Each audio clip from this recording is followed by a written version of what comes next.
तपाईहरुले खाना खानुभयो कि भएन कुन्नी खाना कतिखेर खानुहुन्छ कुन टाइममा खाना खानुहुन्छ होला हाम्रो चाहिँ खानाको अलि टाइम हुँदैन कहिले 9 पनि बज्छ कहिले 9:30 पनि हुन्छ कहिले 10 पनि बज्छ हैन छोरीहरुलाई तयार पार्नु पर्यो छोरीलाई खुवाउनु पर्यो खुवाएर उनीहरुलाई स्कुल पठाउनु पर्यो त्यसपछि मात्र हामी चाहिँ खाने गर्छु पहिला चाहिँ छोरीलाई दिएर खुवाएर स्कुल पढाएर मात्र खाने गर्छ हामीले चाहिँ तपाईहरुले कतिखेर खानुहुन्छ हुन त कतिको अफिस टाइम हुन्छ कतिको काम टाइम हुन्छ त्यो भएर कतिले त छिटै खानुपर्ने हुन्छ होला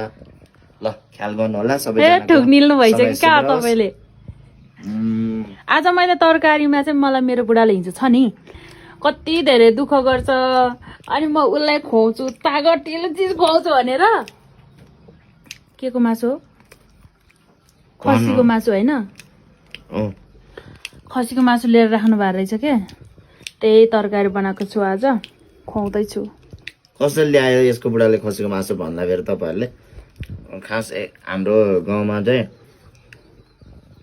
खसीको मासु खाने हो भनेर सोध्न आउनुभयो एकजना मामा अनि हुन्छ ल्याउनु न भन्ने ठिक्क भयो क्या मलाई पनि आनन्द छ त्यही भएर हो कस्तो छ तरकारी मिठो छ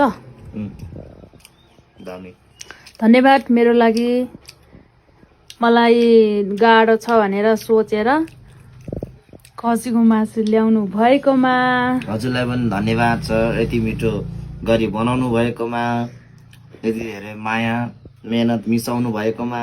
धन्यवाद।